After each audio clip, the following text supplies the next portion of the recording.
नया चैप्टर शुरू करेंगे, मेटल्स एंड नॉन मेटल्स। सबसे पहले मेटल और नॉन मेटल की फिजिकल प्रॉपर्टीज में क्या डिफरेंस होता है वो बताऊंगी। पहले मेटल्स में, मेटल जो है वो जनरली सॉलिड होते हैं रूम टेम्परेचर पर, लेकिन इसका एक एक्सेप्शन होता है, that is mercury. Mercury liquid form में होता है। जो नॉन मेटल्स होते हैं वो जनरली सॉलिड होते हैं या फिर गैस होते हैं, लेकिन इसका भी एक एक्सेप्शन है, ब्रोमीन। ब्रोमीन जो है वो लिक्विड फॉर्म में मिलता है। दूसरी प्रॉपर्टी है मेलेबल एंड डक्टाइल। मेलेबल का मतलब होता है कि कोई भी मेटल उसके हम शीट्स बना सकें, और डक्टाइल का मतलब होता है कि उसके लंबे लंबे तार बना सकें। ठीक है, तो जो मेटल्स होते हैं उनके हम बना सकते हैं, लेकिन जो जिंक होता है वो एक मेटल होता है लेकिन वो ब्रिटल होता है। ब्रिटल का मतलब होता है जैसे ही आप उसे हैमर से हिट करोगे वो टुकड़ों में टूट जाएगा। और जो नॉन मेटल्स होते हैं वो ब्रिटल होते हैं, वो ना मेलेबल होते हैं ना डक्टाइल होते हैं।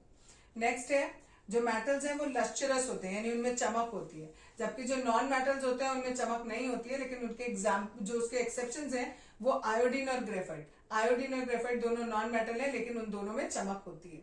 नेक्स्ट है गुड कंडक्टर ऑफ हीट। जितने मेटल्स होते हैं वो गुड कंडक्टर ऑफ हीट होते हैं एक्सेप्ट बिस्मथ। नेक्स्ट है, यहाँ पर ये पुअर कंडक्टर्स होते हैं, इनमें कोई एक्सेप्शन नहीं है।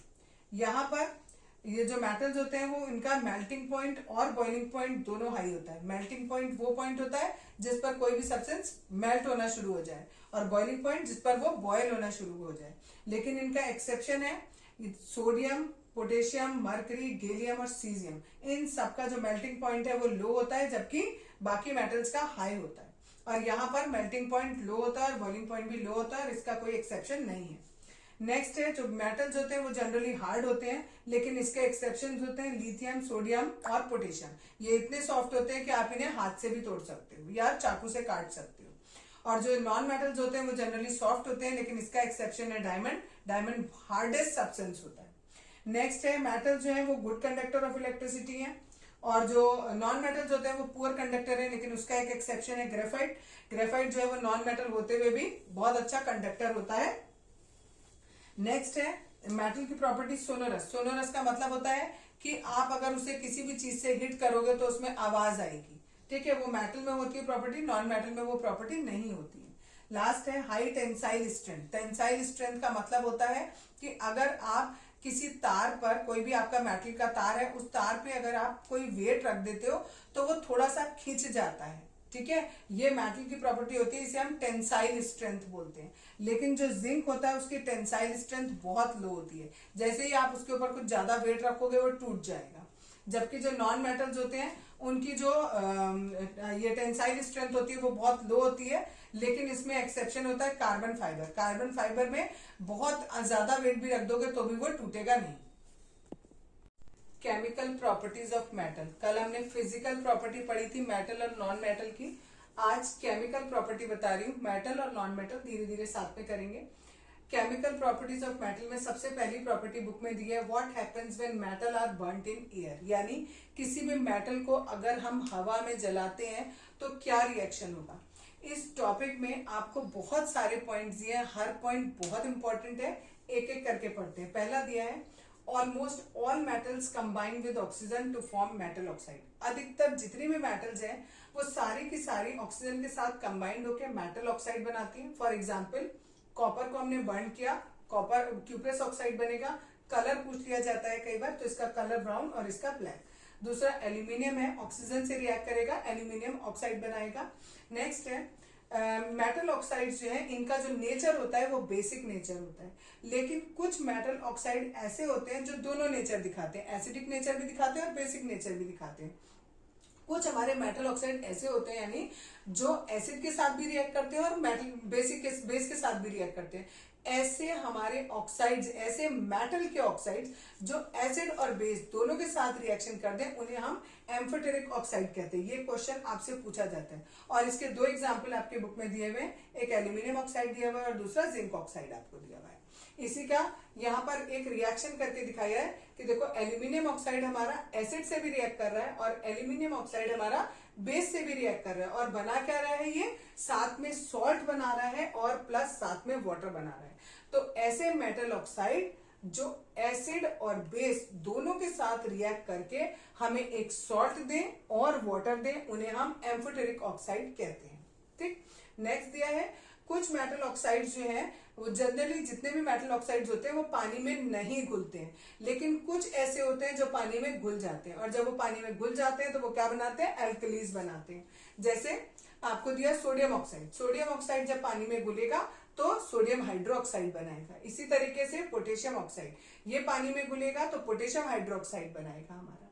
नेक्स्ट है, कुछ मेटल्स ऐसे होते हैं जैसे कि सोडियम और पोटेशियम, अगर हम इन्हें ऐसे ही हवा में रख दें, ऐसे ओपन में रख दें, कहीं पर भी रख दोगे तो उनमें तुरंत से आग लग जाएगी। ठीक है, इतने ज्यादा रिएक्टिव होते हैं वो। तो उनमें आग ना लगे और कोई एक्सीडेंट ना हो, इसके लिए हम उनको क्या करते हैं, केरोसिन ऑयल में डिप करके रखते हैं। ठीक, केरोसिन ऑयल में डिप करने से ये होता है कि उनका जो आपका वो होता है बर्निंग पॉइंट होता है, जिसे हम इग्निशन टेम्परेचर कहते हैं, वो इग्निशन टेम्परेचर तक नहीं पहुंच पाते और उनमें आग नहीं लग पाती। ये क्वेश्चन बहुत इंपॉर्टेंट है, पूछा जाता है कि पोटेशियम को और सोडियम को हम केरोसिन ऑयल के अंदर इमर्स करके यानी डुबो करके क्यों रखते हैं। ठीक, नेक्स्ट है, ऑर्डिनरी टेम्परेचर पर जो नॉर्मल आपका कोई भी मेटल है, उस मेटल के ऊपर एक ऑक्साइड की लेयर जम जाती है। ठीक है, अगर एक बार किसी मेटल के ऊपर ऑक्साइड की लेयर जम जाएगी तो उससे क्या होगा, फर्दर ऑक्सीडेशन आपका नहीं होगा। Iron does not burn but the hot metal is coated with a black coloured layer of copper cuprous oxide. ये दो वैलेंसी दी है यहाँ पर कॉपर की, यानी वो कह रहे हैं आयरन जो है ये मेटल ये जलता नहीं है, लेकिन इसके ऊपर एक काली कलर की लेयर आ जाती है और क्यूप्रस ऑक्साइड आपका बन जाता है। ठीक है, आगे नेक्स्ट दिया है आपको, जो सिल्वर और गोल्ड होते हैं ये रिएक्ट नहीं करते हैं, चाहे कितना भी ज्यादा आप टेम्परेचर कर दो, ये ऑक्सीजन से रिएक्ट नहीं करते। जो एल्यूमिनियम होता है उसमें एक प्रोसेस होता है जिसे हम एनोडाइजिंग कहते हैं। Anodising is a process of forming a thick oxide layer of aluminium. Aluminium oxide जब बन जाता है तो वो फर्दर कोरिजन से बचा देता है, यानी एल्यूमिनियम की जो मेटल है उसके ऊपर एक लेयर बन जाती है एल्यूमिनियम ऑक्साइड की, जिसकी वजह से जो एल्यूमिनियम है वो फर्दर रिएक्ट नहीं करता, मतलब उसका कोरिजन नहीं होता है। ठीक, एनोडाइजिंग में होता क्या है, during anodising a clean aluminium article is made the anode. यानी जब एनोडाइजिंग का प्रोसेस करते हैं तो जैसे हम इलेक्ट्रोलिसिस का प्रोसेस करते थे, एक एनोड होता है एक कैथोड होता है, तो एनोड पर हमने रखा किसको, एल्यूमिनियम को रखा, एंड उसके अंदर हमने इलेक्ट्रोलाइज जो लिया वो कौन सा डाला, H2SO4 डाला। जब हम ये डालेंगे तो उसमें ऑक्सीजन गैस इवॉल्व होगी और जो एल्यूमिनियम की लेयर होगी उसके ऊपर एक ऑक्साइड की लेयर आ जाएगी और उस ऑक्साइड की लेयर की वजह से उसका फर्दर कोरिजन नहीं होगा। ठीक, ये टॉपिक यहाँ खत्म हुआ। नेक्स्ट टॉपिक में है What happens when metals react with water। यहाँ हमने पढ़ा था एयर के साथ कैसे रिएक्ट कर रहा है, अब हम पढ़ रहे हैं वाटर के साथ रिएक्ट कैसे कर रहा है। सबसे पहले बोला कि अधिकतर जो मेटल्स होती हैं जो है वो पानी के साथ जब रिएक्ट करती हैं तो हमें क्या क्या मिलता है, मेटल का ऑक्साइड मिलता है प्लस हाइड्रोजन गैस मिलती है। ठीक है, जो ये मेटल ऑक्साइड होता है ये पानी में सॉल्युबल होता है और अगर हम ज्यादा देर तक ये पास कर देते हैं वाटर में तो हमारा क्या होता है, मेटल का हाइड्रोक्साइड फॉर्म हो जाता है। ठीक है, लेकिन कुछ मेटल ऐसी हैं जैसे पोटेशियम हो गया, सोडियम हो गया, ये बहुत वायलेंटली वाटर से रिएक्ट करते हैं। ठंडा पानी में भी अगर आप इनको डाल दोगे तो इतनी ज्यादा एनर्जी इवॉल्व होगी कि जैसे ही आप इन्हें डालोगे तुरंत उसमें आग लग जाएगी। ठीक है, कैल्शियम है वो इनके कंपैरिजन में लेस वायलेंटली रिएक्ट करता है, बट ये भी थोड़ा सा वायलेंटली ही रिएक्ट करता है, लेकिन इतना वायलेंटली नहीं करता जितना कि ये कर रहे थे। इनमें तो क्या हो रहा था, जैसे ही हम निकाल रहे थे इनमें आग लग रही थी, लेकिन यहाँ पर आग नहीं लगती है, लेकिन एनर्जी यहाँ पर भी बहुत सारी रिलीज होती है। और जितने भी जैसे ही हम उसे पानी में डालेंगे उसमें ये जो हाइड्रोजन गैस जो निकलेगी ये कैल्शियम के ऊपर चिपक जाएगी। कैल्शियम के ऊपर चिपकने की वजह से जो कैल्शियम होगा वो थोड़ा हल्का हो जाएगा और वो पानी के ऊपर तैरने लगेगा। तो ये क्वेश्चन पेपर में पूछा जाता है कि जब हम कैल्शियम को पानी में डालते हैं तो वो फ्लोट क्यों करने लगता है। तो जो भी जैसे ही आप कैल्शियम को पानी के अंदर डालोगे कैल्शियम हाइड्रोक्साइड बनेगा प्लस हाइड्रोजन गैस बनेगी। ये हाइड्रोजन गैस इस कैल्शियम हाइड्रोक्साइड के ऊपर चिपक जाएगी और वो जो कैल्शियम है वो ऊपर ऊपर फ्लोट करने लगेगा। ठीक है, सेम मैग्नीशियम के साथ होता है। मैग्नीशियम जो है वो कोल्ड वाटर के साथ रिएक्ट नहीं करता, लेकिन जब हम गर्म पानी लेते हैं तो गर्म पानी लेंगे तो यहां पर भी वही होगा, मैग्नीशियम का हाइड्रोक्साइड बनेगा प्लस हाइड्रोजन गैस बनेगी।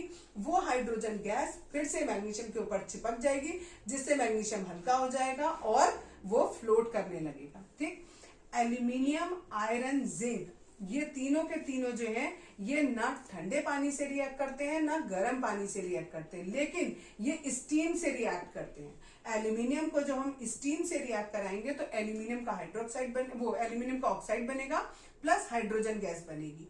लेकिन ये जो मेटल है लेड, कॉपर, सिल्वर और गोल्ड, ये मेटल से वाटर से रिएक्ट करती ही नहीं है। चाहे आप ठंडा पानी ले लो, चाहे गर्म पानी ले लो और चाहे आप स्टीम ले लो, किसी तरह से रिएक्ट नहीं करती है। तो आपको क्वेश्चन जो पूछा जाता है वो ये पूछा जाता है कि वाटर से रिएक्टिविटी जो है वो आप बताओ। तो वाटर से रिएक्टिविटी हमने देखो बताया, पहले जनरल बताया कि अगर वाटर से रिएक्ट करते हैं तो मेटल का ऑक्साइड बना और हाइड्रोजन बनी।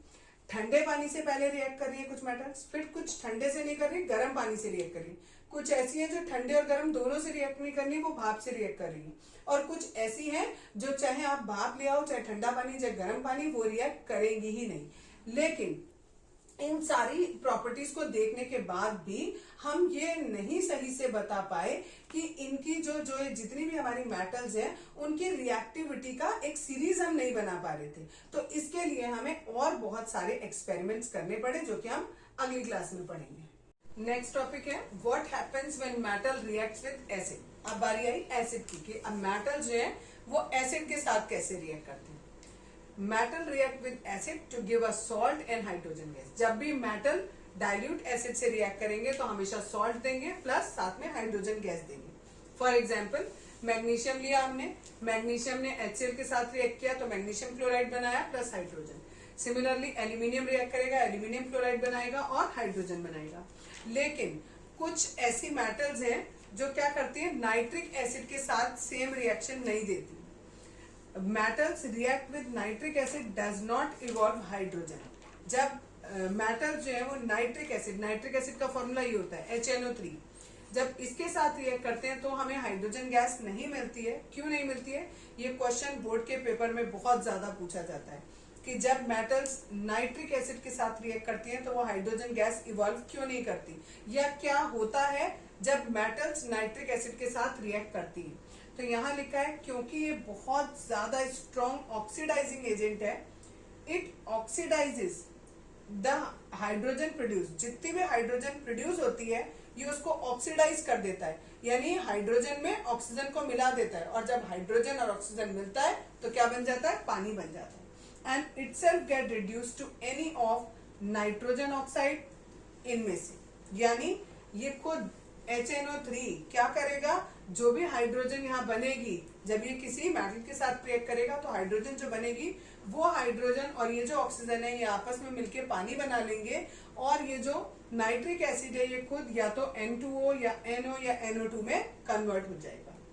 लेकिन दो मेटल्स ऐसी हैं, मैग्नीशियम और मैग्नीज, ये रिएक्ट करती है डाइल्यूट HNO3 के साथ और देती हैं हाइड्रोजन गैस। तो ये एक्सेप्शन हो गई, इसको जरूर याद रखना। नेक्स्ट है कुछ मेटल्स हैं एक्सेप्ट सोडियम और पोटेशियम, उन दोनों को छोड़कर अगर हम बाकी मेटल्स को डिप करें डाइल्यूट HCl में तो उनमें से हमें सब में से पता है हाइड्रोजन गैस निकलेगी। तो वो जो हाइड्रोजन गैस निकलेगी उसके जो बुलबुले फॉर्म होंगे उसका डिक्रीजिंग ऑर्डर, यानी मैग्नीशियम में सबसे ज्यादा हाइड्रोजन के बुलबुले बनेंगे, एल्यूमिनियम में उससे कम, जिंक में उससे कम और आयरन में उससे भी कम। अब क्वेश्चन कैसे आएगा, आपको ये चारों मेटल दे दी जाएंगी और पूछा जाएगा कि इन्हें डिक्रीजिंग या इंक्रीजिंग ऑर्डर में लगाओ कि ये HCl के साथ कैसे रिएक्ट करती है। ठीक, अगला है कॉपर जो होता है, in case of copper no bubbles were seen. हमें एक भी हाइड्रोजन का बबल देखने को नहीं मिलेगा अगर हम उसे एसिड के अंदर डालेंगे। इससे ये शो होता है कि जो कॉपर है वो HCl से रिएक्ट नहीं करता है, डाइल्यूट HCl से। कंसंट्रेटेड की बात नहीं हो रही है, डाइल्यूट HCl की बात हो रही है। और एक और जो बहुत इंपॉर्टेंट चीज है इसको कहते हैं रॉयल वाटर, या इसको कहा जाता है एक्वारीजिया। ठीक है, ये जो एक्वारीजिया होता है, ये जो रॉयल वाटर होता है, ये फ्रेशली प्रिपेयर किया जाता है, इसको कभी भी बनाकर रखा नहीं जाता है। ठीक, इसको फ्रेशली बनाया जाता है। और कैसे बनाया जाता है? दो चीजों को लिया जाता है, एक कंसंट्रेटेड HCl लेते हैं यानी हाइड्रोक्लोरिक एसिड, और दूसरा कंसंट्रेटेड नाइट्रिक एसिड लेते हैं, और इन दोनों को हम 3:1 के रेशियो में लेते हैं। यानी अगर हमने 3 चम्मच HCl लिया है तो 1 चम्मच हम HNO3 लेंगे।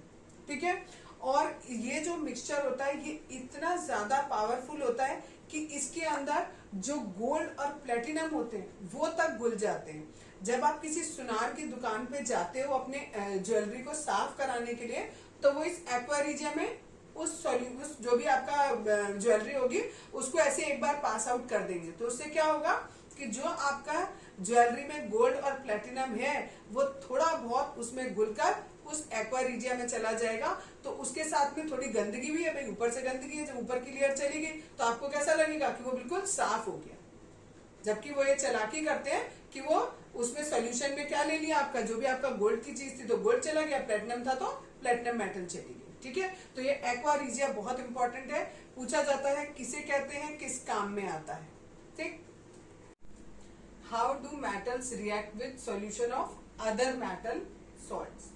अब हम ये पढ़ेंगे कि जो मेटल्स हैं वो दूसरे मेटल का अगर आपके पास सॉल्यूशन है तो उसके साथ कैसे रिएक्ट कर रही है। इसमें क्या होता है, जो आपकी ज्यादा रिएक्टिव मेटल होती है वो कम रिएक्टिव मेटल का अगर सॉल्यूशन होता है तो उसमें से कम रिएक्टिव मेटल को डिस्प्लेस कर देती है और उसकी जगह पर खुद आ जाती है। फॉर एग्जांपल, अगर हमने आयरन लिया, देखो ये खाली हमने मेटल लिया है यहाँ पर, और ये जो कॉपर सल्फेट लिया है, कॉपर इसमें हमारी मेटल है और कॉपर सल्फेट उसका एक सॉल्ट है। तो यहाँ पर एक मेटल का मैंने सॉल्ट लिया और दूसरी जगह मैंने खाली मेटल लिया। अगर ये आयरन इस कॉपर से ज्यादा रिएक्टिव होगी तो ये इसको डिस्प्लेस कर देगी और बनाएगी FeSO4 प्लस कॉपर। अब हमें कैसे पता लगेगा कि ये डिस्प्लेस करेगी या नहीं करेगी, वो हमें कैसे पता लगता है कि जो इनका कलर है वो चेंज हो जाएगा।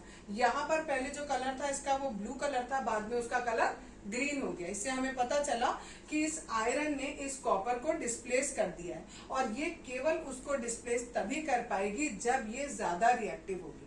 उसके लिए हमें ये पता करना पड़ेगा कि कौन सी मेटल कितनी रिएक्टिव है और किससे ज्यादा रिएक्टिव है, किससे कम रिएक्टिव है। उसके लिए हमें रिएक्टिविटी सीरीज पढ़नी पड़ेगी।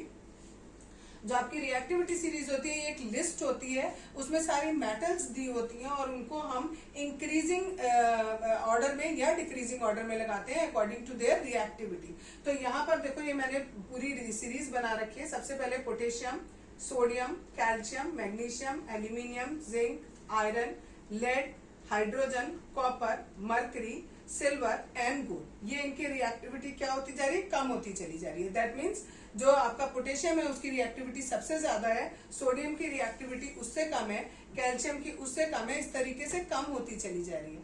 अब इसमें एक चीज जो नोटिस करने वाली बात है वो ये है कि यहाँ पर मैंने हाइड्रोजन लिखा और उसको कैपिटल ब्रैकेट में दिया है। क्यों दिया है? हाइड्रोजन को हम ऐसे नॉन मेटल मानते हैं। ठीक है, फिर हमने उसे रिएक्टिविटी सीरीज में क्यों दिया?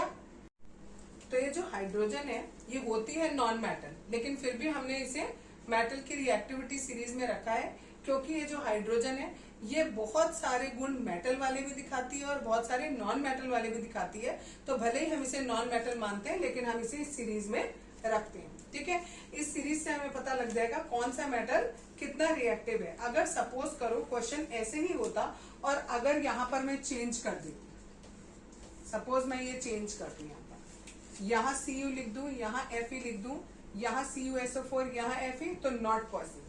अगर ऐसा रिएक्शन आता है तो हम यहाँ लिखेंगे कि ये रिएक्शन होगी ही नहीं। क्यों नहीं होगी? क्योंकि जो कॉपर है वो कम रिएक्टिव है। देखो कॉपर हमारा यहाँ आ रहा है बाद में और आयरन हमारा शुरू में आ रहा है। दैट मीन्स आयरन ज्यादा रिएक्टिव है और कॉपर कम रिएक्टिव है, तो कॉपर इसको डिस्प्लेस नहीं कर पाएगा, इसलिए ये रिएक्शन पॉसिबल नहीं होगी। तो पेपर में बोर्ड में आता है कि आपको दिया जाएगा और बोला जाएगा बताओ कौन सी रिएक्शन पॉसिबल है और क्यों पॉसिबल है वो। तो आपको यही बताना होगा कि अगर ज्यादा रिएक्टिव है तो वो पॉसिबल होगी, कर पाएगा रिप्लेस, और अगर कम रिएक्टिव है तो वो रिएक्शन पॉसिबल नहीं हो पाएगी। नेक्स्ट है आपका how do metals and non metal react with each other. अब एक मेटल और नॉन मेटल को रिएक्ट कराना है। इस रिएक्टिविटी को पढ़ने के लिए हमें एक चीज और पढ़नी पड़ेगी, पहले वो पढ़ाऊंगी उसके बाद उस टॉपिक पे आएंगे। ठीक है, कुछ मेटल्स ली हमने, और मेटल का मैं क्या बताऊंगी आपको, इलेक्ट्रॉनिक कॉन्फ़िगरेशन बताऊंगी। इलेक्ट्रॉनिक कॉन्फ़िगरेशन का मतलब होता है कि जो एटम होता है उसमें जो अलग अलग ऑर्बिट्स होती हैं, उन ऑर्बिट में इलेक्ट्रॉन्स कैसे डिस्ट्रीब्यूटेड रहते हैं। ठीक है, सपोज करो ये एक मेटल है, मेटल के बीच में न्यूक्लियस होता है, इसके बाहर ये ऑर्बिट्स होती हैं, इन ऑर्बिट्स में इलेक्ट्रॉन्स होते हैं। ठीक, तो जैसे सबसे पहले बोला हीलियम, हीलियम में 2 इलेक्ट्रॉन होते हैं। जो हमारी फर्स्ट ऑर्बिट होती है उसमें मैक्सिमम 2 इलेक्ट्रॉन रह सकते हैं। बाकी आपको जो आगे की क्लासेस हैं उनमें 8-8 इलेक्ट्रॉन भरने हैं सब में। ठीक है, तो देखो जो हमारा ये हीलियम है इसमें 2 ही इलेक्ट्रॉन होते हैं, तो इसमें केवल एक ऑर्बिट बनेगा। ठीक है, तो इसका इलेक्ट्रॉनिक कॉन्फ़िगरेशन खाली 2 लिखेंगे। नेक्स्ट है नियॉन। नियॉन में टोटल मिला के 10 इलेक्ट्रॉन होते हैं। पहली ऑर्बिट में मैंने 2 डाले, अगली ऑर्बिट में मैंने 8 इलेक्ट्रॉन डाल दिए, 2 और 8 मिलाकर 10 हो गए। ठीक, इसी तरीके से ऑर्गन, इसमें टोटल मिलाकर जो है हमारे 18 होते हैं, 2 और 8 पड़ गए, अगली ऑर्बिट में 8 हो गए। ठीक, अगर हमारी सबसे बाहर वाली ऑर्बिट में 8 इलेक्ट्रॉन होते हैं तो हम उसे कहते हैं इनर्ट गैस। इनर्ट गैस बोला जाता है। ठीक है, इनर्ट गैस, या हम दूसरा नाम देते हैं दैट इज नोबल गैस, यानी इन तीनों को हम कहेंगे नोबल गैस। अब आप कहोगे कि ये जो ये वाली ऑर्बिट है हीलियम वाला जो है, इसके आखिरी में तो 8 नहीं है, इसमें तो खाली 2 ही है। तो मैंने आपको बताया कि जब खाली एक ऑर्बिट होता है, पहले ऑर्बिट में मैक्सिमम 2 इलेक्ट्रॉन रह सकते हैं, और वो 2 इसमें है, इसका मतलब कि इसका आउटर मोस्ट कैसा है, फुलफिल है। तो ये तीनों हमारी कैसी है, नोबल गैसेस है। आगे के 3 मेटल मैंने लिए हैं, ये सोडियम, मैग्नीशियम, एल्यूमिनियम और पोटेशियम, ये चारों मेरी मेटल है। इन मेटल में हमने देखा कि इस वाले में 11 इलेक्ट्रॉन थे सोडियम में, तो पहली क्लास में 2 हुए ऑर्बिट में, दूसरे में 8 हुए और तीसरे में 1 हुआ। इसी तरीके से मैग्नीशियम में देखा 2, 8, 2 आया, इसमें 13 है, 2, 8, 3 आया।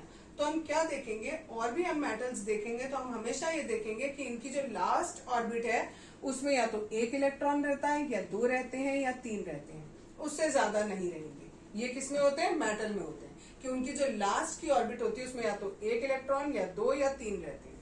अब मैंने बताया यहाँ पर नीचे नॉन मेटल्स लिए। इन नॉन मेटल में क्या होगा, देखो यहाँ पर आखिरी में 5 इलेक्ट्रॉन है, यहाँ 6 इलेक्ट्रॉन है, यहाँ 7 इलेक्ट्रॉन है, 5 इलेक्ट्रॉन है, यानी इनके लास्ट ऑर्बिट में या तो 5 या 6 या 7 इलेक्ट्रॉन रहेंगे। यानी अगर इसको अपनी ऑक्टेट फुल करनी है, ऑक्टेट का मतलब होता है आउटर मोस्ट ऑर्बिट जो है उसमें नंबर ऑफ इलेक्ट्रॉन्स फुलफिल करने हैं, तो इसको कितने इलेक्ट्रॉन की जरूरत है, 3 इलेक्ट्रॉन की जरूरत है। इसे 2 इलेक्ट्रॉन की जरूरत है, और इसे केवल 1 इलेक्ट्रॉन की जरूरत है। ठीक, यहाँ पर देखें तो यहाँ पर 1 इलेक्ट्रॉन एक्स्ट्रा है। अगर ये 1 इलेक्ट्रॉन किसी को अपना दे दे तो यहाँ पर जो ये वाला अगर ये दे देगा तो दैट मीन्स ये गायब हो जाएगा। अगर ये गायब हो गया तो इसकी ऑक्टेट फुल हो गई। सिमिलरली 2 इलेक्ट्रॉन है, ये 2 इलेक्ट्रॉन अगर किसी को दे देगा तो इसकी आउटर मोस्ट इलेक्ट्रॉन ऑक्टेट पूरी हो गई। ऐसे ये 3 इलेक्ट्रॉन दे देगा तो भी इसकी आउटर मोस्ट ऑर्बिट जो है यानी ऑक्टेट जो है वो इसका पूरा हो जाएगा। तो यानी जो मेटल्स हैं वो इलेक्ट्रॉन देते हैं, और जो नॉन मेटल्स हैं वो इलेक्ट्रॉन लेते हैं, बीच बीच में ले लेते हैं। अभी बताया तुम लोगों को कि कोई भी अगर एक एलिमेंट है जिसका एटॉमिक नंबर सपोज 11 है, सपोज मैंने सोडियम लिया, सोडियम का एटॉमिक नंबर कितना होता है, 11 होता है। तो इसमें हम जो इलेक्ट्रॉन डिस्ट्रीब्यूशन करते हैं, पहले ऑर्बिट में हमने 2 डाला, दूसरे में 8 डाला और तीसरे में 1 डाला। कोई भी जो एलिमेंट होता है वो हमारा पूरी तरीके से फुलफिल कब होता है, जब उसके आउटर मोस्ट में 8 इलेक्ट्रॉन होते हैं। जब उसका ऑक्टेट पूरा होता है तब हम ये कहते हैं कि वो एलिमेंट कैसा है, स्टेबल है। अभी इसके आउटर मोस्ट में 1 इलेक्ट्रॉन है, तो ये एलिमेंट जो है वो स्टेबल नहीं है, ये किसी ना किसी से रिएक्शन करना चाहता है। कोई भी इसे एक ऐसा इंसान मिल जाए, या इंसान नहीं सॉरी कोई भी ऐसा एलिमेंट या मेटल या नॉन मेटल कोई ऐसा मिल जाए जिसको ये अपना 1 इलेक्ट्रॉन दे दे या फिर किसी से साथ ले ले, तो ये भी क्या हो जाएगा, स्टेबल हो जाएगा। ठीक, इसी तरीके से मैंने लिया क्लोरीन। ठीक, क्लोरीन में होते हैं 17, 2, 8, 7। अब इसको, इसके पास भी 1 कम है, इसके पास 1 ज्यादा है और इसके पास 1 कम है, तो ये क्या करेगा, सोडियम इस क्लोरीन को अपना 1 इलेक्ट्रॉन दे देगा। अगर सपोज करो यह अपना 1 इलेक्ट्रॉन इसको दे दे, ठीक, तो इसके पास नंबर ऑफ इलेक्ट्रॉन कितने रह गए, खाली 10 रह गए, जबकि इसका जो न्यूक्लियस है उसमें नंबर ऑफ प्रोटॉन कितने, 11 ही है। ठीक, तो क्या होगा, देखो प्रोटॉन पर होता है प्लस चार्ज और इलेक्ट्रॉन पर होता है माइनस चार्ज। न्यूक्लियस के अंदर जितने आपके प्रोटॉन होते हैं, बाहर ऑर्बिट में उतने ही हमारे पास क्या होते हैं, इलेक्ट्रॉन होते हैं। इन दोनों की संख्या बिल्कुल बराबर होती है। जितना एटॉमिक नंबर होता है उतने ही प्रोटॉन होते हैं। यानी अगर हम सोडियम ले रहे हैं तो सोडियम के न्यूक्लियस में हमारे पास 11 प्रोटॉन होंगे और उसके बाहर जो ऑर्बिट है उसमें 11 इलेक्ट्रॉन होंगे। लेकिन इसने क्या किया, अपना एक इलेक्ट्रॉन किसी को दे दिया, तो इसके पास रह गए खाली 10 इलेक्ट्रॉन। यानी इसके पास 11 प्लस चार्ज हैं और माइनस के केवल 10 चार्ज हैं। तो इसके पास कौन एक एक्स्ट्रा चार्ज है, प्लस का एक चार्ज एक्स्ट्रा है। इसलिए जब ये एक इलेक्ट्रॉन किसी को देगा तो इसके पास एक प्लस चार्ज लग जाएगा और ये बन जाएगा Na प्लस। ठीक है, इसने क्या किया, अपना एक इलेक्ट्रॉन किसी को दे दिया और क्या बन गया, ये Na से Na प्लस बन गया। इसे हम ऐसे समझेंगे, लिखने के तरीके में ऐसे लिखते हैं। आपने लिखा सोडियम प्लस, इसने अपना एक इलेक्ट्रॉन बाहर निकाल दिया, प्लस नहीं सॉरी माइनस, एक इलेक्ट्रॉन निकाल दिया, बना Na प्लस। ये हमारा हो गया सोडियम एटम। इसको कहेंगे ion, sorry this is sodium ion और दिस इज सोडियम एटम। कभी कभी डिफरेंस भी पूछा जाता है, एटम में और आयन में क्या अंतर है। ठीक है, तो एटम पर कोई चार्ज नहीं है और इस पर एटम पर चार्ज होता है। इसमें इलेक्ट्रॉन और प्रोटॉन की संख्या जो है बराबर होती है और इसमें बराबर नहीं होती है। तो सोडियम जिस तरीके से बना, इसी तरीके से क्लोरीन था। क्लोरीन के पास थे 17, इसने एक इलेक्ट्रॉन ले लिया।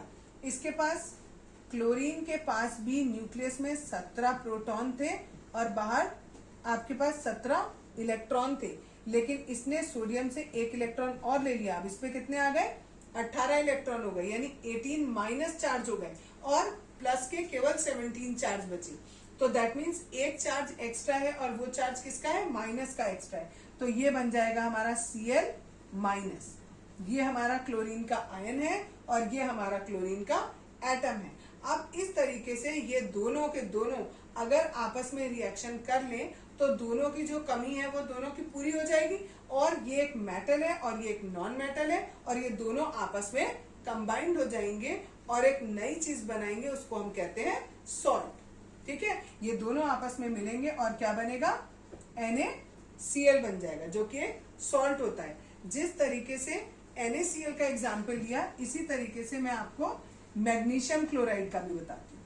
अब देखो, जो मैग्नीशियम होता है इसका एटॉमिक नंबर होता है 12, यानी इसके आउटर मोस्ट में कितने इलेक्ट्रॉन होंगे, 2 इलेक्ट्रॉन। कैसे कॉन्फ़िगरेशन, 2, 8 और 2। इसके आउटर मोस्ट में 2 इलेक्ट्रॉन है। ये एक मेटल है, तो ये क्या करेगा, ये क्लोरीन बनाया, इसके आउटर मोस्ट में 7 बनाए मैंने, 1 2 3 4 5 6 7। एक और क्लोरीन यहाँ पर बनाया, इसके पास भी कितने थे, 7 थी, 1 2 3 4 5 6 7। ये क्या बना रही हूँ मैं, इलेक्ट्रॉन्स, आउटर मोस्ट शेल में जितने इलेक्ट्रॉन है। अब मैग्नीशियम ने एक इधर दे दिया इसको और इस इधर से एक इसको दे दिया। ठीक, तो मैग्नीशियम पे कितने की कमी हो गई, 2 इलेक्ट्रॉन की कमी हो गई। तो दैट मीन्स इसके ऊपर प्लस का 2 चार्ज आ जाएगा। इस वाले क्लोरीन पर 1 माइनस आएगा, इस वाले क्लोरीन पर भी 1 माइनस आएगा और बनेगा हमारा क्या, Mg पर +2 चार्ज आया और क्लोरीन पे माइनस का 1 आया। अब आपने पढ़ा था क्लास 9th में, ऐसे करके लिखते हैं इन्हें। तो ये क्या बन जाएगा, MgCl2। ये हमारा सॉल्ट बन जाएगा MgCl2, जो कि एक मेटल और एक नॉन मेटल के रिएक्ट करने से बनता है। Ionic compound, the compounds formed by the transfer of electron from a metal to a non-metal is called an ionic compound। बताया था अभी कि ये जो सोडियम है, इस सोडियम में इलेक्ट्रॉन होते हैं कितने, 11, 2 8 1 और क्लोरीन में कितने इलेक्ट्रॉन है, 17, 2 8 7। और ये अनरिएक्टिव या ये स्टेबल कब होते हैं, जब इनकी आउटर मोस्ट ऑर्बिट में 8 इलेक्ट्रॉन होते हैं। यहाँ पर 1 है, यहाँ पे 7 है, ये भी अनस्टेबल है, ये भी अनस्टेबल है। तो ये क्या करेगा, ये सोडियम अगर अपना एक इलेक्ट्रॉन इस क्लोरीन को दे दे तो अगर इसने ये एक इलेक्ट्रॉन दे दिया तो दैट मीन्स इसकी ये वाली ऑर्बिट गायब हो जाएगी, क्योंकि इसके पास एक इलेक्ट्रॉन कम हो गया, 10 ही रह गए। तो 2 और 8, तो इसके आउटर मोस्ट में अब कितने आ गए, 8 आ गए। तो ये भी कैसा हो जाएगा, स्टेबल हो जाएगा। सिमिलरली जो क्लोरीन है इसके पास 2, 8 और अब यहाँ पर भी कितने हो जाएंगे, 8 हो जाएंगे। तो ये भी कैसा हो गया, स्टेबल हो गया। इस तरीके से सोडियम ने और क्लोरीन ने मिलकर एक दूसरे के साथ एक नई चीज बनाई, दैट इज कॉल्ड NaCl। इसको हम एक नया कंपाउंड कहेंगे और इस कंपाउंड को हम आयनिक कंपाउंड कहते हैं। ऐसे कंपाउंड्स जो बने किसकी वजह से, इलेक्ट्रॉन्स के ट्रांसफर की वजह से। एक ने इलेक्ट्रॉन दिया और एक ने इलेक्ट्रॉन लिया। एक और एग्जांपल इसका मैग्नीशियम क्लोराइड। मैग्नीशियम के आउटर मोस्ट में होते हैं 2, टोटल मिला के होते हैं 12, आउटर मोस्ट में 2। अब इसके पास 2 एक्स्ट्रा है, इसने एक इस वाले इलेक्ट्रॉन क्लोरीन को दे दिया और एक इस वाले क्लोरीन को दे दिया। तो इसके आउटर मोस्ट में अब कितने रह गए, 8। तो यानी ये स्टेबल हो गया। यहाँ पर कितने थे, 2, 8, 7 थे, लेकिन एक इससे ले लिया तो इस पे भी 8 हो गए। सिमिलरली यहाँ पर भी 2, 8, 8 हो गया, यानी ये भी पूरा स्टेबल हो गया। और इसमें क्या हुआ, मैग्नीशियम ने 2 इलेक्ट्रॉन दिए और क्लोरीन ने 2 इलेक्ट्रॉन ले लिए। तो इससे इस तरीके से लेने और देने से जो हमारे कंपाउंड्स बनते हैं, किसके लेने देने से, इलेक्ट्रॉन के लेने देने से, उन्हें हम आयनिक कंपाउंड कहते हैं। आयनिक कंपाउंड का ही दूसरा नाम होता है इलेक्ट्रोवेलेंट कंपाउंड। इसीलिए मैंने यहाँ लिखते हुए प्रॉपर्टीज ऑफ इलेक्ट्रोवेलेंट लिख दिया, जिससे तुम भूलो नहीं कि ये दोनों के दोनों कैसे हैं, बिल्कुल सेम है, उसी का दूसरा नाम है। अब इनकी क्या खासियत होती है, पहली बात फिजिकल प्रॉपर्टी बता रही हूँ, ये जनरली सॉलिड होते हैं या बिल्कुल हार्ड होते हैं। क्यों होते हैं हार्ड, क्योंकि इनके बीच में बहुत स्ट्रॉन्ग अट्रैक्शन का फोर्स होता है। क्यों होता है, क्योंकि एक पॉजिटिव होता है और एक नेगेटिव होता है, और इसके पास एक एक्स्ट्रा है और इसके पास एक की कमी है।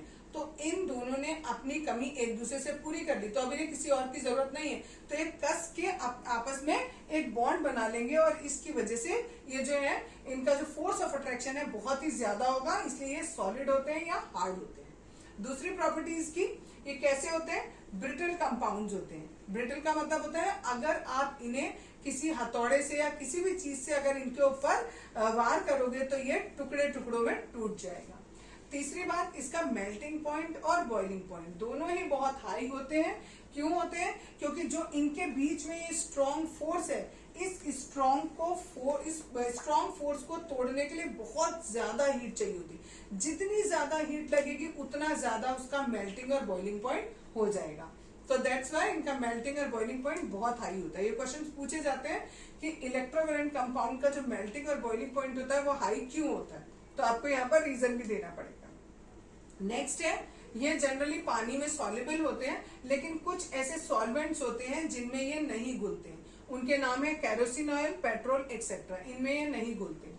जब ये सॉलिड स्टेट में होते हैं, यानी जब हमने इन्हें पानी में नहीं मिलाया है, तब ये इलेक्ट्रिसिटी कंडक्ट नहीं करते, ठीक है, क्योंकि सॉलिड फॉर्म में है तो वहां पर आयंस नहीं है, तो आयन का मूवमेंट वहां पर नहीं हो पाता है। लेकिन जब ये मॉल्टन स्टेट में होते हैं, यानी जब हमने इन्हें पानी में घोल दिया, तो इसमें इजीली इलेक्ट्रिसिटी कंडक्ट हो जाती है, क्योंकि since the electrostatic force of attraction are overcome due to the heat. कह रहे हैं जब हमने क्या किया, जब हमने इन्हें पानी के अंदर मिलाया तो इसमें थोड़ी हीट प्रोड्यूस होगी, ठीक है। उस हीट प्रोड्यूस होने की वजह से ये क्या करेंगे, जो इसके आयन्स होंगे, जो ये फोर्स होगा वो बीच का थोड़ा सा कम हो जाएगा, और कम होने की वजह से ये इसमें आयन्स अलग अलग हो जाएंगे। जो इसके प्लस आयन है और उसके माइनस आयन है वो फिर से अलग अलग हो जाएंगे, और जैसे ही आयन अलग होंगे इलेक्ट्रिसिटी आसानी से कंडक्ट हो जाएगी। नेक्स्ट टॉपिक है अकरेंस ऑफ मेटल, यानी मेटल हमें कहाँ कहाँ पर मिलती है। मेटल्स हमें, जो मेटल का मेन सोर्स है जो हमें मिलता है, दैट इज अर्थ क्रस्ट। अर्थ के क्रस्ट में हमें बहुत सारी मेटल्स मिलती हैं, और वो जो मेटल्स मिलती हैं वो हमें या तो एलिमेंट्स के रूप में मिलती हैं या कंपाउंड्स के रूप में मिलती हैं, ठीक है। अच्छा, ऐसी मेटल्स जो हमें नेचुरली, यानी ऐसे ही अर्थ में बिना कुछ किए, बिना किसी वो किए, कुछ एक्स्ट्रा चीज मिलाए हुए ऐसे ही फॉर्म में मिल जाती है, उन्हें हम क्या कहते हैं, मिनरल्स कहते हैं, ठीक। अब कुछ मिनरल्स ऐसे होते हैं, उनमें कुछ देखो, आपको जो अर्थ क्रस्ट पर जो भी मिनरल मिलेगा उसमें ऑब्वियसली मिट्टी तो होगी होगी, ठीक है, बिकॉज अर्थ क्रस्ट में, उसके साथ में उसमें और भी बहुत सारी चीजें इन्वॉल्व रहती हैं, ठीक है। लेकिन उनमें जो मेटल का परसेंटेज होता है वो बहुत ज्यादा होता है।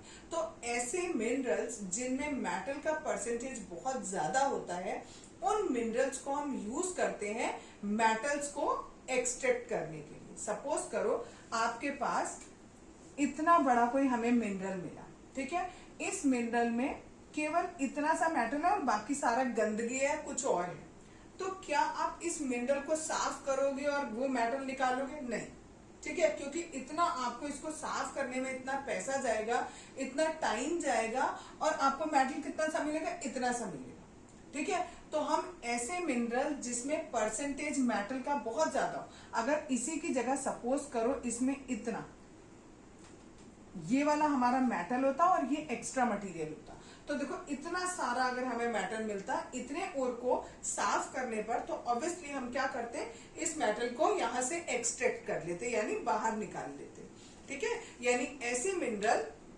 जिसमें मेटल का परसेंटेज बहुत ज्यादा होता है, उनसे हम मेटल्स को एक्सट्रैक्ट करते हैं, और ऐसे मिनरल को जिसमें मेटल का परसेंटेज बहुत ज्यादा है और जो गंदगी है वो थोड़ा कम है, उसको हम नाम देते हैं ओर, ठीक है। दैट मीन्स ओर एक तरीके से क्या है?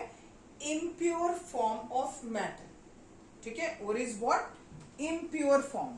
ओर को हम कह सकते हैं इम्प्योर, यानी ये प्योर नहीं है। तो हम क्या करेंगे, इस ओर में से इस सफाई करके इसमें से प्योर मेटल को जो है हम वो बाहर निकालेंगे। इसी मेथड को हम कहते हैं एक्सट्रैक्शन ऑफ मेटल, ठीक है। अब कुछ मेटल्स ऐसी होती हैं जो हमें बिल्कुल ऐसे प्योर फॉर्म में एटमॉस्फेयर में मिल जाती है, बिकॉज वो बहुत ही लेस रिएक्टिव होती है, जैसे गोल्ड, सिल्वर, प्लेटिनम, कॉपर, ये सारे के सारे हरिये में फ्री स्टेट में मिलती है। फ्री स्टेट का मतलब होता है कि वो किसी से कंबाइंड नहीं होती, ठीक है। जनरली ये कॉपर तो फिर भी होती है, बट बाकी जो है वो किसी से कंबाइंड नहीं होती और हमें फ्री फॉर्म में एटमॉस्फेयर में मिल जाती है। Copper and silver are found in combined state as their sulphide and oxide. अब मैंने अभी आपको बोला कि ये एक मिनरल है, इस मिनरल में हमारा ये मेटल है और ये कुछ एक्स्ट्रा चीज है, और ऐसा मिनरल जिसमें हमारी मेटल की परसेंटेज बहुत ज्यादा है, जिससे हम मेटल को एक्सट्रैक्ट कर रहे हैं, उसे हम नाम देते हैं क्या? ओर नाम देते हैं। अब ये जो ओर है ये दो फॉर्म में हमें मिल रहा है, ठीक है, मिलता और फॉर्म में भी है, बट अभी जो आपके सिलेबस में है वो हमें केवल दो फॉर्म पढ़नी है। वो दो फॉर्म कौन सी है? यानी फॉर्म का मतलब है यानी मेटल जो है वो किससे कंबाइंड है, या तो वो सल्फर से, ठीक है, या तो वो सल्फर से कंबाइंड है, या फिर वो हमारी कार्बोनेट से कंबाइंड है, ठीक है। अगर वो सल्फर से कंबाइंड है तो हम उसको सल्फाइड ओर नाम दे रहे हैं, और अगर वो कार्बोनेट से जुड़ा हुआ है तो हम उसको कार्बोनेट ओर नाम दे रहे हैं। जैसे सपोज करो अगर मैं ऐसे लिख दूं CaCO3, तो ये कार्बोनेट ओर हो गया किसका? कैल्शियम का, ठीक है। तो इसी तरीके से आपको अगर मैंने ऐसे लिखा FeS, ठीक है, तो ये आयरन का सल्फाइड ओर हो गया। अब हम इसमें से क्या कर रहे हैं, इस सल्फाइड को यानी सल्फर को बाहर निकाल दे रहे हैं और इसमें से आयरन को अपने काम के लिए यूज कर ले रहे हैं, ठीक है। इसको हम कहते हैं एक्सट्रैक्शन प्रोसेस, ठीक। जितना भी प्रोसेस किसी भी इम्प्योर मेटल से यानी ओर से हम प्योर मेटल लेके आ रहे हैं, इस पूरे प्रोसेस को हम क्या नाम देते हैं? एक्सट्रैक्शन ऑफ मेटल का नाम देते हैं। अब इस एक्सट्रैक्शन ऑफ मेटल में कई सारे प्रोसेस होते हैं। सबसे पहला होता है concentration of ore. Concentration of ore का मतलब होता है जो भी आपने ओर लिया है उसमें सपोज कुछ मिट्टी है या और कुछ ऐसे पत्थर हैं, कुछ ऐसे पार्टिकल्स हैं जो आपने ऐसे ही हाथ से बीन के साफ कर दिए, छन्नी में छान के साफ कर दिए, उसके लिए आपको कोई केमिकल प्रोसेस यूज नहीं करना पड़ रहा, तो उसको हम कंसंट्रेशन ऑफ ओर कहते हैं, ठीक है। अब यानी जो हमें मिट्टी या पत्थर को साफ करके जो मिला उसको हमने कहा कंसंट्रेशन ऑफ ओर। अब कंसंट्रेशन ऑफ ओर हमने क्या किया, हमने इसको डिवाइड कर दिया। हम ये देख रहे हैं कि ये जो ओर है ये किस चीज का है तो सब मेटल का ही। अब हो सकता है वो मेटल बहुत ज्यादा रिएक्टिव हो सकता है मेटल मीडियमली रिएक्टिव हो, और हो सकता है मेटल लो रिएक्टिव हो, ठीक है। रिएक्टिविटी सीरीज अभी बताई थी आपको कि कौन सबसे ज्यादा रिएक्टिव होता है, कौन सबसे कम रिएक्टिव होता है, उस हिसाब से हम देख लेंगे। अगर हमारा सोडियम का ओर है तो दैट मीन्स वो हाईली रिएक्टिव है। अगर हमारा गोल्ड का या सिल्वर का है तो वो लेस रिएक्टिव हो जाएगा। और अगर इनके बीच में कोई आता है तो that is called medium reactivity का। ठीक, अगर हमारा वो हाईली रिएक्टिव है मेटल जिसका ओर हम लिया है, वो ओर हमारा कैसा है, एक हाई रिएक्टिव मेटल का ओर है, तो उसको हम कैसे साफ करेंगे, उसका हम इलेक्ट्रोलिसिस कर देंगे। इलेक्ट्रोलिसिस क्या होता है, ये प्रोसेस कैसे चलता है, ये पूरा बाद में बताऊंगी, पहले चार्ट समझते हैं। ठीक, इलेक्ट्रोलिसिस करेंगे और इलेक्ट्रोलिसिस करके हमें प्योर मेटल मिल जाएगा। दूसरे पे आते हैं, अगर हमारा मीडियम रिएक्टिविटी वाला मेटल है तो उसमें हमारे दो तरीके के ओर हो सकते हैं, एक कार्बोनेट ओर हो सकता है और दूसरा सल्फाइड ओर हो सकता है।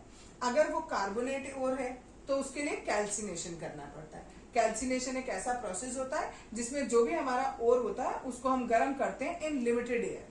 ठीक है, ऐसा करने से जो भी वो मेटल का ओर है उस मेटल का ऑक्साइड हमें मिल जाता है। अब उसका ऑक्साइड मिल गया यानी मेटल में ऑक्सीजन जुड़ा हुआ है। अगर हम उसका रिडक्शन कर दे दैट मीन्स ऑक्सीजन को हटा दें, अगर हमने ऑक्सीजन को हटा दिया तो क्या होगा, हमें प्योर मेटल मिल जाएगी। ठीक, अगर उसका सल्फाइड ओर था तो अब हमें क्या करना है, उसमें रोस्टिंग करनी है। रोस्टिंग का मतलब होता है heat in excess of air. जब हम एक्सेस ऑफ एयर में करते हैं तब भी हमें मिलेगा क्या, फिर से ऑक्साइड ही मिलेगा मेटल का, और फिर से ऑक्साइड मिला है तो हमने उसका रिडक्शन कर दिया, दैट मीन्स उसमें से ऑक्सीजन हटा दिया। जब हमने उसमें से ऑक्सीजन हटा दिया तो हमें क्या मिलेगा, मेटल मिलेगा, प्योर मेटल, और उसके भी लास्ट में हम प्यूरिफिकेशन करते हैं। नेक्स्ट है, अगर हमारी मेटल की रिएक्टिविटी बहुत ही कम है तो हमारे पास केवल हमें सल्फाइड ओर मिलता है। ठीक है, उसका कार्बोनेट ओर नहीं होता है, उसका केवल सल्फाइड ओर हमें मिलेगा। और उस सल्फाइड ओर को सिंपल यही वाला प्रोसेस, रोस्टिंग करेंगे, रोस्टिंग करके हमें मेटल का ऑक्साइड मिलेगा, मेटल के ऑक्साइड से हमें रिडक्शन करेंगे, रिडक्शन से हमें मेटल मिलेगा, और उसके बाद उसकी रिफाइनिंग यानी प्यूरिफिकेशन किया जाएगा। ठीक है, अभी बताया था तुम्हें कि मेटल्स को एक्सट्रैक्ट करना है। ठीक है, अब लो रिएक्टिविटी वाली सीरीज को डिटेल में बता रही हूँ। इसमें मैंने बताया था आपको कि जो ऑक्साइड्स होते हैं जो कि अनरिएक्टिव होते हैं उनको हम डायरेक्टली कैसे, ऐसे ही खाली हीट अप करेंगे तो भी हमारा जो मेटल है वो एक्सट्रैक्ट हो जाएगा। फॉर एग्जाम्पल, अगर हमारे पास ये मरकरी का सल्फाइड ओर है, उसको हमने ऑक्सीजन के साथ रिएक्ट कराया, थोड़ा सा हीट अप किया तो हमारा क्या आ गया, मर्क्रिक ऑक्साइड हमें मिल गया। और इस मर्क्रिक ऑक्साइड को अगर हम गर्म करेंगे तो हमें मर्करी अलग मिल जाएगा। तो दैट मीन हमने केवल हीटिंग का प्रोसेस किया और हमें मेटल मिल गई। ठीक है, ये किसके लिए, जब हमारी जो भी मेटल है वो लो रिएक्टिव हो, उस केस में हम ये ऐसा कर सकते हैं। दूसरा है, अगर ये मिडिल एक्टिविटी वाले हैं, यानी इनकी जो रिएक्टिविटी है वो बीच वाले रिएक्टिविटी सीरीज वाले मेटल्स हैं, तो उनको हम कैसे करेंगे, तो यहाँ दिया है कि ये जितने भी मिडिल वाले हैं, जैसे आयरन हो गया, जिंक हो गया, लेड हो गया, कॉपर हो गया, ये सारे के सारे प्रेजेंट होते हैं या तो सल्फाइड में या कार्बोनेट में। अभी बताया था जब कार्बोनेट ओर होता है तो हम कैल्सिनेशन करते हैं, और अगर सल्फाइड होता है तो हम रोस्टिंग करते हैं। रोस्टिंग में हमारे पास ऑक्सीजन बहुत ज्यादा मात्रा में होती है, जबकि जो हम कैल्सिनेशन करते हैं उसमें हमारी ऑक्सीजन की मात्रा थोड़ी कम होती है। वही चीज यहाँ पर मैंने लिखी हुई है कि रोस्टिंग किसे कहते हैं और कैल्सिनेशन किसे कहते हैं। ये एग्जाम्पल दिया है, रोस्टिंग का एग्जाम्पल दिया है। और रोस्टिंग में मैंने कहा कि आपके पास ऑक्सीजन बहुत ज्यादा होगी, तो यहाँ पर 3 ऑक्सीजन दिया, उसको हीट अप किया तो ये बना हमारा। ठीक, और कैल्सिनेशन में यहाँ हमने सिंपल नॉर्मल हवा में गर्म किया, तो दैट इज मीन्स हमने यहाँ पर ऑक्सीजन नहीं लिया, और यहाँ हमें ZnO प्लस CO2 मिल गया। दोनों से ही हमें ऑक्साइड ओर मिलता है, ये भी जिंक ऑक्साइड और ये भी जिंक ऑक्साइड मिला है। ठीक है, ये जबकि हमारे पास जिंक का सल्फाइड ओर है और ये हमारे पास कार्बोनेट ओर है जिंक का। ठीक, अब है जितने भी ये जो मेटल ऑक्साइड हमें मिले हैं, जैसे जिंक ऑक्साइड जो हमें मिला है, इसको रिड्यूस करने के लिए मैंने बताया था ये ऑक्सीडेशन, इसमें ऑक्सीजन जुड़ा हुआ है, यानी इसका अगर हम रिडक्शन कर दें तो हमें क्या मिल जाएगी, मेटल मिल जाएगी, यानी इसमें से हम ऑक्सीजन को हटा दें। तो ऑक्सीजन को हटाने के लिए हमने क्या किया, किसी एक मेटल से रिएक्ट कराया, जो कि आप नॉन मेटल से, जैसे हमने लिया कार्बन। ठीक है, जब हम जिंक ऑक्साइड को कार्बन से रिएक्ट कराते हैं तो हमारा क्या बनता है, जिंक बनेगा और कार्बन मोनोऑक्साइड बनेगा, और ये जो हमारा जिंक है ये हमारा अलग इम्प्योर फॉर्म में मिल गया हमें। तो दैट मीन्स हमने जो जिंक का हमें ओर मिला हुआ था उस ओर से हमने जिंक प्राप्त कर लिया। ठीक, कौन सा, और इसमें जो कार्बन है ये हमारा रिड्यूसिंग एजेंट कहलाएगा। जितने भी हाईली रिएक्टिव मेटल्स होते हैं उनको हम रिड्यूसिंग एजेंट के रूप में यूज कर सकते हैं। ये हमने नॉन मेटल यूज किया है, बट जितने हमारे हाईली रिएक्टिव मेटल्स होते हैं उनको भी हम वो रिड्यूसिंग एजेंट के रूप में यूज कर सकते हैं। फॉर एग्जाम्पल एक दिया आपको MnO2 प्लस हमने लिया एल्यूमिनियम। यहाँ पर एल्यूमिनियम जो है वो हमारा किसकी तरह काम कर रहा है, रिड्यूसिंग एजेंट की तरह काम कर रहा है, और हमारा ये क्या बना, Mn बना और Al2O3 बना प्लस हीट बना। ये जो रिएक्शंस होती हैं, इस रिएक्शन में जो ये हीट प्रोड्यूस होती है ये बहुत ज्यादा प्रोड्यूस होती है, और हीट बहुत ज्यादा प्रोड्यूस होने की वजह से हम इसे एक्सोथर्मिक रिएक्शन कहते हैं। और क्योंकि हीट बहुत ज्यादा प्रोड्यूस हो रही है तो जो हमें मेटल मिलता है वो हमें किसी मॉल्टेन फॉर्म में मिलेगा, यानी पिघली हुई अवस्था में मिलेगा, लिक्विड फॉर्म में मिलेगा। और इस मेटल का यूज हम कहाँ करेंगे, जैसे हमें जो रेलवे ट्रैक्स हैं, अगर हमारे रेलवे ट्रैक कहीं से क्रैक हो गए या टूट गए हैं उनको जोड़ने में काम आता है, या फिर अगर हमारी कोई मशीनरी है, उस मशीनरी का कोई पार्ट टूट गया है, उसको अगर हमें जोड़ना है तो हम इस प्रोसेस का यूज करते हैं। और इस रिएक्शन को हम थर्मेट रिएक्शन के नाम से भी जानते हैं। बहुत इंपॉर्टेंट है, पूछा जाता है what do you mean by thermite reaction, और ये किस काम में आती है। तो रेलवे ट्रैक्स को जोड़ने में, या फिर अगर हमारा कोई मशीन का पार्ट टूटा हुआ है उसको अगर हमें जोड़ना है तो हमें ये काम आता है। ये थर्मेट रिएक्शन होता क्या है, इसमें फिर से बता रही हूँ कि ये जो एल्यूमिनियम है ये क्या करेगा, इस मैग्नीज ऑक्साइड के साथ डिस्प्लेसमेंट रिएक्शन करेगा, और ये जो डिस्प्लेसमेंट रिएक्शन होती है ये एक्सोथर्मिक होती है। तो इसमें ट्रिमेंडस अमाउंट में हीट निकलती है, और वो जो हीट निकलती है उससे जो भी हमारा मेटल है वो कैसा मॉल्टन फॉर्म में आ जाता है, और उस लिक्विड को हम जहां पर भी हमारा क्रैक होता है उस जगह पर डाल देते हैं, और जब वो ठंडा होता है तो वो सॉलिड हो जाता है, जिससे कि वो जो क्रैक होता है वो फिलअप हो जाता है। नेक्स्ट है extracting metal towards the top of the activity series, यानी अब हम ऐसी मेटल्स को एक्सट्रैक्ट कर रहे हैं जो बहुत ज्यादा एक्टिव है। अभी तक जो हमने इससे पहले पढ़ा उसमें हमने ये पढ़ा था कि मेटल के ऑक्साइड्स हमें मिल गए थे और उनको हम रिडक्शन करा रहे थे, जिससे क्या हो रहा था, जो भी उसमें ऑक्सीजन थी वो हट जा रही थी और खाली प्योर मेटल हमको मिल जा रही थी। लेकिन अब हमें क्या करना है, ये कुछ मेटल जैसे सोडियम, मैग्नीशियम, पोटेशियम, ये सब जो होती हैं ये सारी की सारी इस कार्बन के द्वारा रिड्यूस नहीं होती। ठीक है, इस कार्बन की तरह रिड्यूस नहीं हो रही है। क्यों नहीं हो रही है, एक तो क्वेश्चन पहले ये पूछा जाता है। तो इसलिए नहीं होती है क्योंकि ये जो जितनी भी एक्टिव मेटल्स हैं ये ऑक्सीजन को ज्यादा पसंद करती हैं इन कंपैरिजन टू कार्बन। ठीक है, उनके प्रति उनकी एफिनिटी ज्यादा होती है, बिकॉज जो ऑक्सीजन होता है उसमें जो नेगेटिविटी होती है वो बहुत ज्यादा होती है in comparison to carbon. That's why ये कार्बन से इसके ऑक्साइड को अलग, कार्बन जो है वो इसके ऑक्साइड को अलग नहीं कर पाता है। ठीक, अब दूसरी बात कि जब ये इसके ऑक्साइड को रिड्यूस नहीं कर पा रहा है कार्बन, तो अब हम किस मेथड से जो भी मेटल है उसका जो ऑक्साइड हमें मिल गया है उससे हम मेटल को कैसे अलग करेंगे, उसके लिए हम क्या करते हैं, इलेक्ट्रोलिसिस वाला प्रोसेस करते हैं।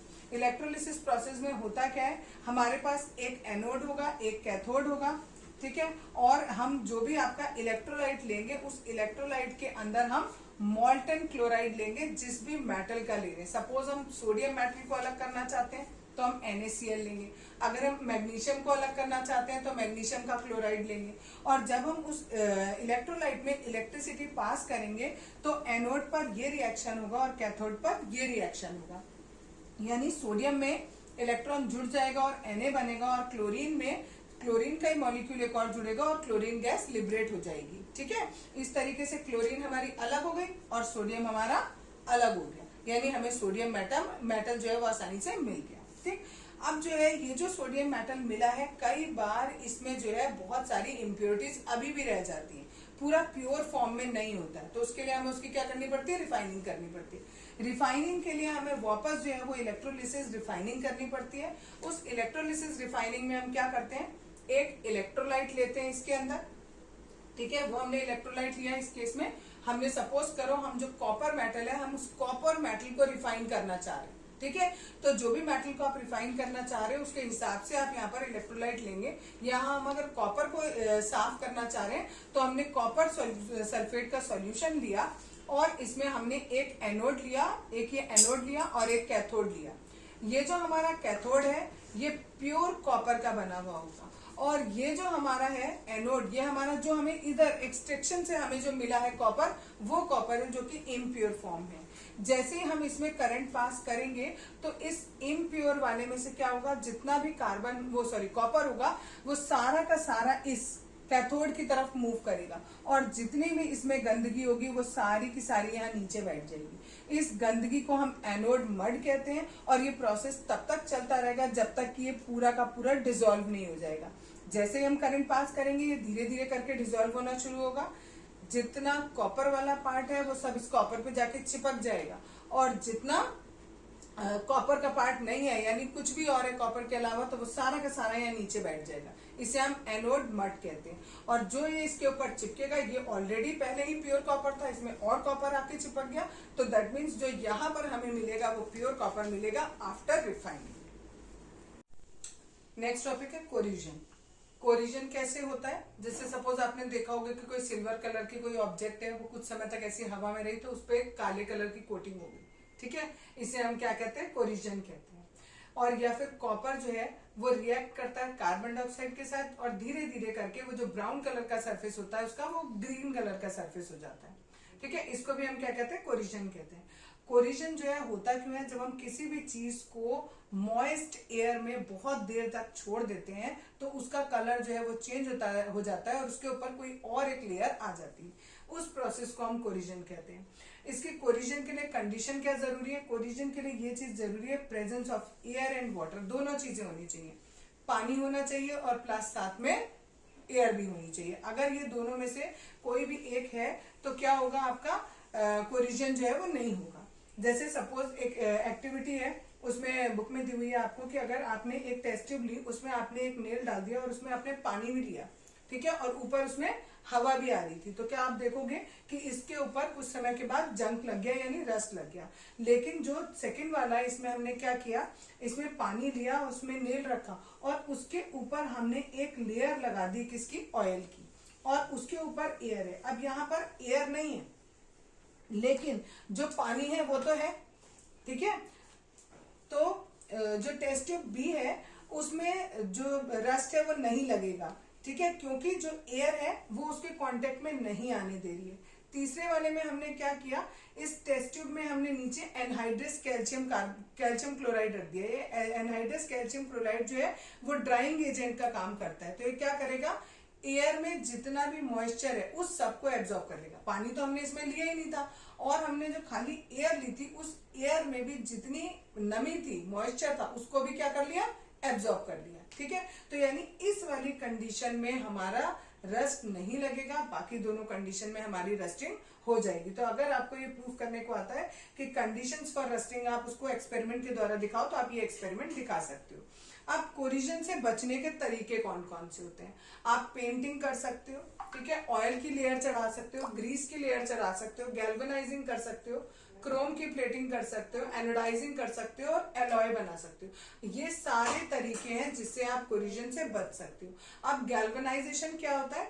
ये आप क्या करते हो? स्टील और आयरन को प्रोटेक्ट करने के लिए होता है कोरिजन से। इसमें हम आयरन या स्टील के ऊपर एक लेयर चढ़ा देते हैं जिंक की, और जो जिंक है वो उस पर रेस्ट नहीं लगता है, इसलिए इस प्रोसेस को हम गैल्वेनाइजेशन कहते हैं कि हमने इसको कोरिजन से प्रिवेंट करने का ये एक मेथड है।